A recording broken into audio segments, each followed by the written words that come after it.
Good morning yet again to a beautiful Wednesday morning where we talk about everything family. And today we may not be talking about family, but we're talking about something that affects each individual, leadership. And we know that leaders are not born. Yeah, it's something that you can learn. Of course, you can be born as a leader in terms of you're firstborn and you're just a leader. Yeah, you have to be a leader anyway, or you're the first son of the firstborn of the first family of the world. So for Yunga, it's obvious you have to, because you're born after a kavaka, so you're a prince, so you just have, when your father dies, man, there's no way you're going to run away from the thing. You have to put on a crown. So yes, we are going to talk about leadership, and we hope that this conversation shall shape how you think about yourself and how you behave in society, how you dress, how you talk, how you look, everything leadership in this morning. Of course, again, we're hosting Jesse Ainebyoona from the Inspired Leadership International, which is an organization that trains and mentors leaders here in Uganda, but also it is an international organization. It's a good conversation this morning. Make sure that you don't go anywhere. Like I mentioned this morning, we have a conversation with Jesse Ainebyoona, who comes from Inspired Leaders International. And this morning we talk about leadership. Good morning. Morning, John. How are you? Wonderful. Had yourself some breakfast? Yes. The children are doing well? Perfect. Last week we talked about a model father. Yes. Are you doing what you said that model fathers should be? I'm doing my best to be the best father.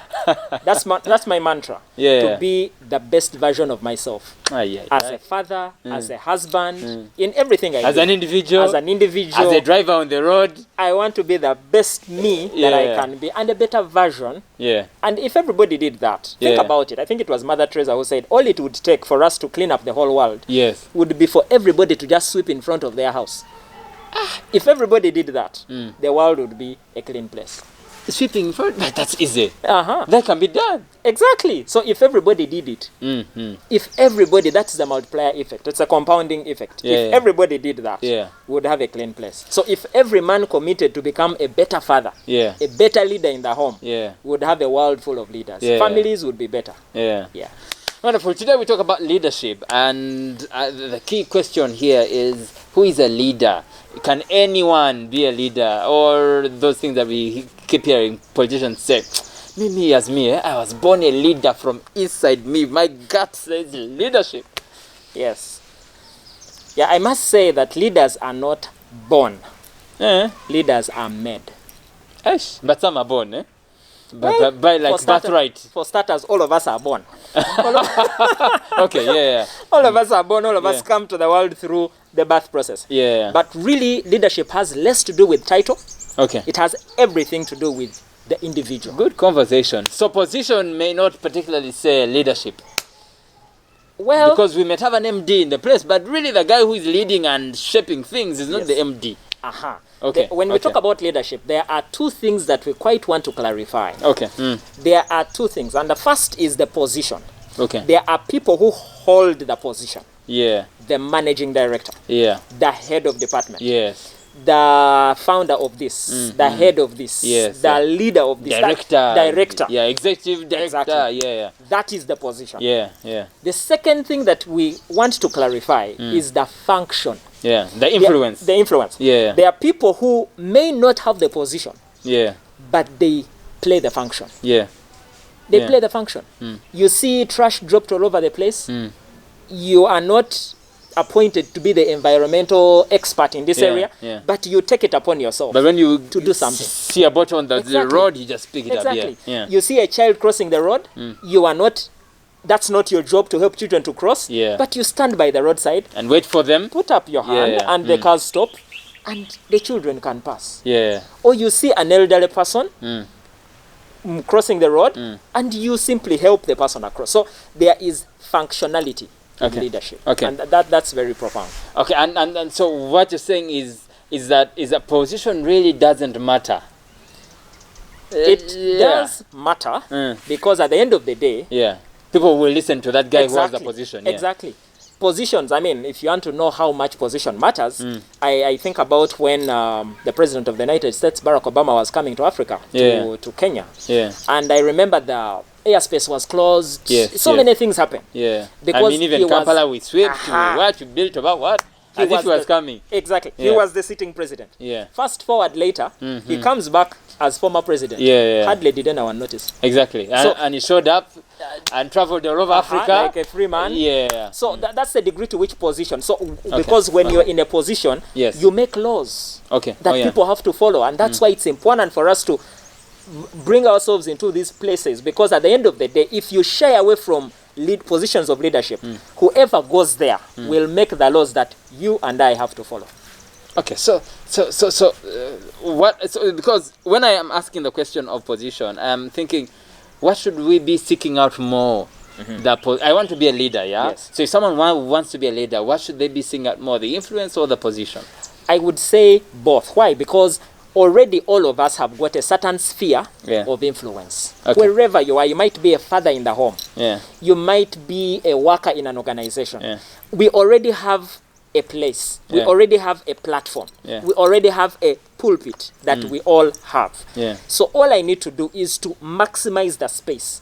In the place where I am, in the place where I work, there are people that I influence. The way I carry myself, the way I do my work, if I'm an honest person, if I'm a person of integrity, if I'm a person who works hard and does an excellent job, there are so many people that are looking at me even when I don't know.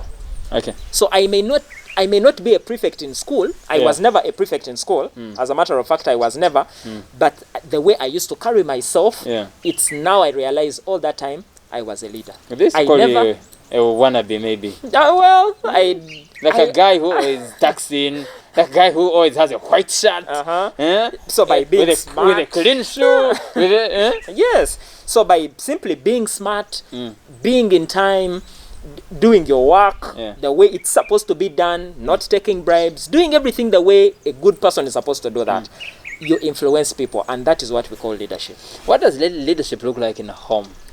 And who should be the leader in home? Of course, we know the Bible says father is the priest. But priest, for me, that sounds like more spiritual than the physical things that we see in a home. Yeah. Interesting that you mention a home. Yeah. In a home setup, there is an organogram, like it is in an organization, where the father is the leader.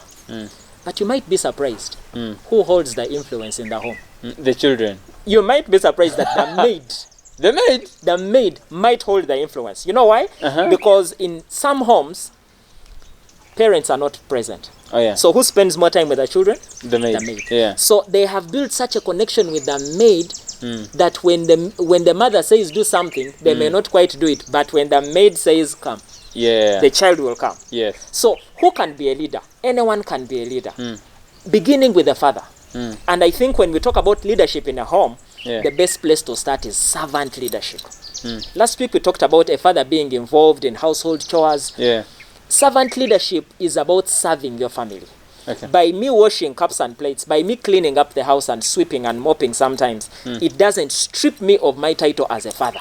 So we need to stop being obsessed with titles and pick up towels and serve our families. When Jesus washed the disciples' feet, it didn't make him any less of who he was. He was secure in his identity, and that's why he was able to serve. So the good place to start in a home is to think about service.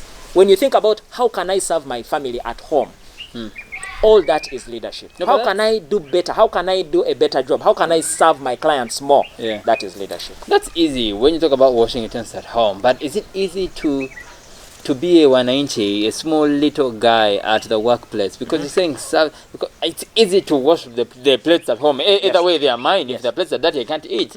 But is it easy to be the boss and yet serve even at the workplace? Because sometimes it's not easy, yeah?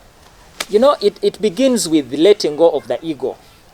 It begins with those chips on the shoulders. Exactly. Put them aside. Yeah. Put them aside, because when you serve people, and you know something, it's amazing. I was president of an association, and I used that position to serve the club. And this is what would happen. So when guests would come in, I would walk to them and greet them, shake their hands, and welcome them. Now later on, when the meeting starts, they realize, oh, The person who welcomed me is the president. The usher is the president. Exactly. Yeah. So I then realized that people were inclined to be part of the club and even register as members. Why? Because the leader was willing and humble enough to serve. And that is the thing that we can see when a leader stoops down to serve. Why? Because it will not make you any less of who you are. Instead, it will fuel your ability to connect with people and relate with them when you serve them in a leadership position. So what you're saying is that there is elevation in serving. Is that when you serve, people are... You're in turn getting influence when you're serving. Absolutely. Is it easy to influence people? Because people, man, they're just big heads. Yeah. They're just, And how do we get to that place of influence? Because influence is the thing. Because I know that leadership is influence. That when I say, come we go, and people follow me, that's leadership. Yeah. How do we get to that place of influence? Good question. When we think about influence, the first thing to start is, I would mention two quick things. Maybe three. One is your competence. Okay. Be good at what you do. Yeah. When you are good at what you do, people respect you. Okay. When you do your work so well, you are a competent worker. Yeah. People respect you. And so people are naturally inclined to follow you because of how good you are at what you do. So one is competence. But the second thing is character. Okay. Be a person of good character. What does good character look like? Good character simply means having the right morals, ethics, and having integrity. Okay. So that is character. Be a trustworthy person. Okay. Be a truthful person. Do things that are right, ethical, and just. So having character. Because when you talk about leadership and you say character, I think for me is someone who is enthusiastic, someone with charisma. That for me would mark out as character. Character. And maybe the third is what you've just mentioned, charisma. Yeah, so charisma has to do with the way you carry yourself, the way you articulate your vision, the way you connect and relate with people. Yes. I think if you have those three, you will influence people. Okay. People will be influenced by your example. People will be inclined to follow you. Yeah. When you command, people will follow. Okay. When you ask, people will come. Yeah. When you suggest, people will do. Why? Because you hold a certain level of influence. There are people who may hold the position, but when they suggest, nobody cares what they have said because they don't hold any influence. And if you look back, it might be that they don't connect well with people. Okay. It might be that they are saying do something and yet they are themselves not doing it. Okay. So because of that, you lose respect and therefore that person cannot influence you.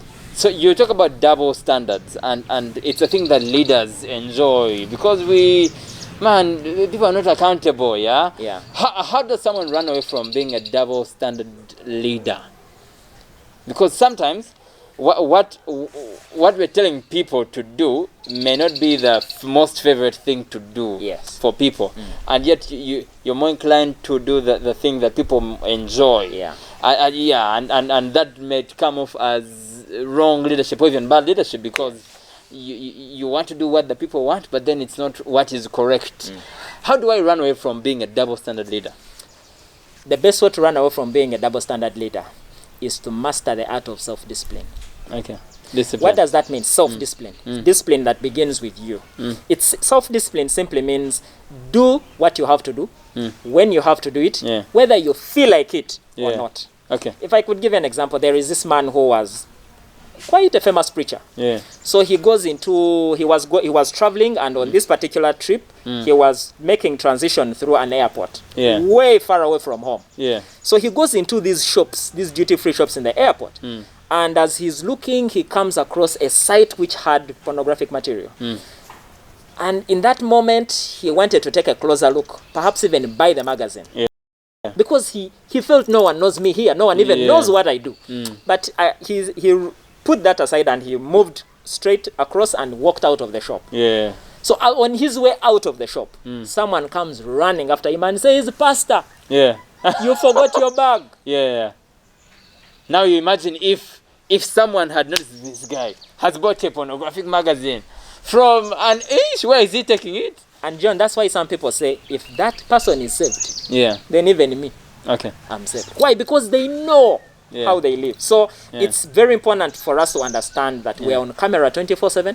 It's important for us to master ourselves. The Bible says, he who conquers a city is strong, but he who conquers himself is mighty. So we need to learn to conquer our desires. We need to learn to conquer ourselves. That is how you will become a person that overcomes double standards. Leadership comes from inside. This is a good thing that we're talking about here. Let's go for a break. When we come back, we continue to talk about who a leader is and how to build our leadership.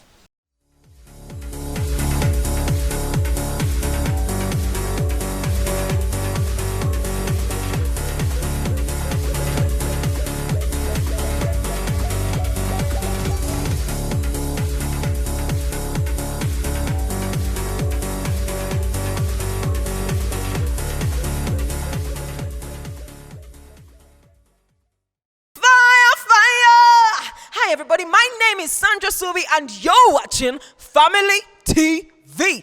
Ow! No way, nah. As long as you lead my way. Yo, Wagwan people, well, it's Scoopy Bly representing Christ to the fullest, and you tuned in and watching Family TV, Gospel Vibes, not that did all blessing. Yo, what's up, everyone? Yo,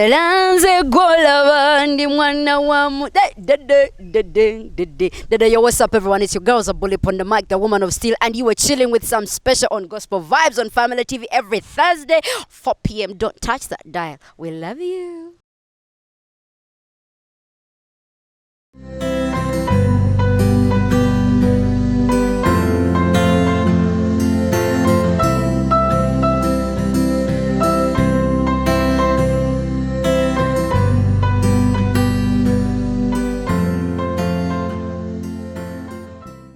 Welcome back from that very short break. My name is Nkore, and we're glad that you are still tuned into the Family Talk Show. We're having this conversation with Jesse Ainebyoona from Inspired Leaders International. I was about to say Uganda. These guys are serious. They are not small people. Today we talk about leadership and how we can harness our leadership to even go yonder. And so let's continue the conversation. Jesse Ainebyoona, tell me about the first steps of being a leader. If I notice and say I want to be a leader, I'm interested, do I just go and apply to be a prefect or an MP? Or, like, are there things that I can do to improve self? Okay. That can help me get to that leadership place? Okay. The first thing is what you've just mentioned. Recognize. Okay. Yeah. Recognize that you are a leader. Okay. In your own right, wherever you are, you can be a leader. So recognize that anyone, anywhere, can be a leader. That's the first place to start. Why? Because if we do not recognize that, then we shall say, those ones are for people in certain positions. Therefore, that's not my thing. And that was me for a long time. Until I recognized that, by the way, in my own right, I am a leader. So if I can develop my leadership ability and capability and capacity, then the world can become a better place because I have become a better leader. And by the way, there is a law that says the law of the lead. This is according to John Maxwell. And he says that leadership ability is the lead that determines a person's level of effectiveness. Which simply means that if you want to become an effective worker, an effective husband, effective father, effective head of department, effective managing director, effective whatever at you're doing, or organizationally, develop your leadership capability. So the first place is to recognize that you can be a leader and you need to grow your leadership ability. The second thing is now to take the step to begin to do something about it. And this is where we are going. A good place to start is, first of all, identify good resources. So I walk into there are books, there are, there's all sorts of materials that you can begin to read about leadership. And the Bible is one of those. Absolutely. Beautiful. The number one book on leadership is the Bible. Because everything in there is about leadership. Jesus was the best leader that ever lived. And there are so many lessons that we can learn from him. So leadership begin with identifying resources.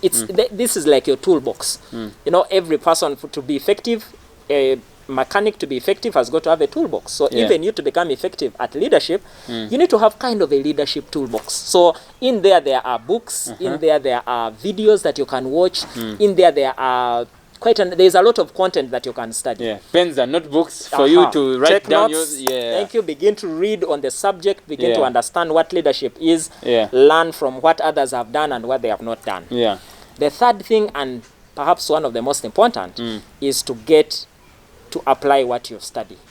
Why? Because attending a leadership seminar for 3 days does not guarantee that you are now a leader. Okay. No, it's when you take that into application. Okay. So in a sense, leadership is not taught, it is caught. Okay. It is caught by doing the things that leaders do. Okay. So if you read a book and you are told that now leaders need to be people of good character, now begin to start. Yes. If you learn that leaders have got are problem solvers, don't be the one that complains about problems. Solve the problem. Solve the problem. Take initiative. Be a listener. Begin to do the things that leaders are doing. Yes. Because it is in the doing that we become leaders. Talk to me about people resource, because when you say that tool has to have books and pens and videos. I think that toolbox should also have contacts of people. Absolutely. Who I can be able to first of all be accountable to, but also learn from. Yes. And what kind of people should those be? Okay. When we talk about that, the quick thing that comes to my mind is what we call mentorship. But also what the Bible calls discipleship. Okay. Because Jesus went about his work not alone, but with a team of 12 people. And so he was training, discipling, mentoring, equipping all these people. Yes. We see Paul mentoring Timothy. And so there is a lot of mentorship that has to happen. And one of the core ingredients of the leadership toolbox is mentors and coaches. So we need to have people that we can look up to for mentorship. These could be people that you can meet with physically and work with them, people that you can have regular conversations with on a regular basis. Not a John Maxwell who is in Bulaya. There is also a place for that. Okay. There is a place. I have not met John Maxwell in person, but I have been mentored by him. Do you long for the day you meet him? Do I long? Well, if it comes, it will be a good thing. I think about that day, and I'm thinking, yes, I'll be ready. I'm getting ready for that day. You're getting ready for that day. So I enjoy reading his material. It has shaped me, mentored me, and equipped me to become what I am. So there are mentors that will be people that will mentor you from a distance. But then there are also people here. Our own parents. And that's how life was designed, you know. Actually, Children are designed to be trained and mentored by their parents. Because you cannot expect the government, the Sunday school, to do for you what you're not doing at home. It does not work like that. So the parent has to be involved in mentoring of their children. That is the best place to start. And then incorporating other people. You know, someone who is doing well in business, there is a place for mentorship and apprenticeship. So you learn more when you see other people doing something. That mentorship is very important for a leader. Does it become easy when I probably apply for a job or apply for a position or politics? Does it become easy? Is it easier that way, perhaps, to just enter leadership like that? And would you recommend just show up and do and try out and fall into things? It is good for you to try out, no doubt about it. It is good for you to try out. Why? Because these positions have to be filled. And if we do not, if the good people, sometimes all it takes for evil to prosper is for good people to do nothing. I'll say that again. All it takes for evil to prosper is for good people just being there to do nothing. So if we say politics is a dirty game, if that is the message we are spreading, the mafias and the bad guys, the wrong people, are going to go in there and they are going to come up with the rules that you and I will have to follow. So we need good people in these positions. So please, if that is your calling, if that is your passion, if that is where you have chosen to be, please go. We shall support you. We shall cheer you on. We shall train you. We shall mentor you to become the best leader that we can be. So we need to have people at all positions. So if that is your calling, if that is your passion, if that is your purpose, please don't shy away. Go for it. And you recommend Christians to actually go for it? Absolutely. Because in the Bible we see the government at the head of things. The government working hand in hand with the church. So we cannot separate the two. We have to have the two together. In fact, the reason why people were so angry about Jesus is that they had thought that he had come to overthrow the government. Exactly. So we need Christians, we need good people in these places. Why? Because when we take these biblical leadership principles into these positions, we have a smooth system. We have wonderful, amazing things happening because good people are making things happen. When there's a proverb that says when the evil people get into certain positions, people will cry. And that is what happens when good people shy away from these opportunities. Good. We can't talk about leadership and not talk about communication. Yes. So let's talk about it. How talking is a thing that some people shy away from. Yes. A good leader has to be a good speaker. Yes. Talk to us about that, and how do we grow good oratory skills? The first place is to recognize the place of communication in leadership. Yeah. And let me just give you maybe 3 statistics. Yeah. One is that people who fear public speaking get paid 10% less than those who don't. Yeah. So that's very important. Yeah. People who fear public speaking get paid 10% less than those who don't. The second one is about promotion, and it says that the fear of public speaking inhibits promotion to management by 15%. And believe you me, I've had people come to me say, look, I have been working on this job for 20 years. I've done my best, but they're promoting these guys apart from me. You've probably seen people who are not as competent as you are, and they are being promoted. It has a lot to do with how they communicate. I know someone who worked on a job for 20 years, very good at what they do, but did not pass the interview for promotion. And the feedback they got was that you were not confident in expression. But they could perform. Exactly. The last one is about a study that was done to identify the top 10 fears. So they found that in number 2 position was the fear of public speaking. And in number 6 position was the fear of death. Okay? So people fear to speak more than to die. Bring it more to a life situation. If you're at a funeral or a burial, someone would rather be in the casket than stand and give a eulogy. And I don't think that is what it should be. So communication it's the language of leadership. It's how leaders communicate. Because a leader, you're going to project a vision. And if you can communicate this vision so well, so convincingly, so passionately, and people catch it, they will run and accomplish whatever it is you're communicating. So talk to us about growing that communication skill, and then we'll close this conversation. All right.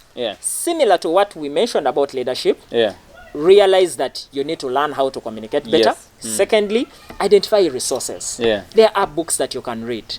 There are courses that you can attend. At Inspired Leaders, we offer a certificate in public speaking. There are so many. Toastmasters is one of them. Platforms where you can be equipped with the opportunity to speak. And the most important thing is the doing. Because we learn how to speak by speaking. Yes, exactly. We learn how to speak by speaking. You can't just read a book and not practice. Exactly. It's not like swimming where you read a book and then you think you can swim. No. My friend. Overcome the fear. Do it afraid. Feel the butterflies in your stomach, but it's okay. Allow them to fly in formation. But step on the stage. Do it afraid. But do it. So step up. Stand up and speak out. Speak. Because we only learn how to speak by speaking. This is a good conversation. Now, I'll just be asking him how we can connect with him. If I want to learn and grow with you and under you, how do I get in touch with you? You have shared that you work with Inspired Leaders International. Where is that? Do you have offices? How can I get in touch? Yeah, sure. We do have offices on Mawanda Road. You can reach us directly. You can reach me as a contact person for the company. I'll be happy to take you up and mentor you, train you, and equip you on leadership and communication. You can also follow us on social media. Inspired Leaders on Facebook, at Inspired Lead on Twitter. All those are opportunities where you can find ways you can better yourself in this game of leadership and communication. And just to close off this, John Maxwell says something beautiful. He says, everything rises and falls on leadership. And leadership rises and falls on communication. So it's critical and incumbent upon us to equip ourselves with the art of leadership and the art of communication. Good. Maybe just one more. Just share your email if I want to write my thoughts to you today. Maybe just share with us your email. So if there's anyone, a young man out there, because now we are at home, it would be nice to just get in touch. Sure. My email address is abrjesse2006@gmail.com. abrjesse2006@gmail.com. Thanks so much for having this conversation with us and allowing us to evade your home. Because it's COVID, we can't allow you in our offices. And studios. Thanks so much for watching the Family Talk Show. We catch up again next week here on the Family TV. My name is John Nkore, and may you have a blessed week.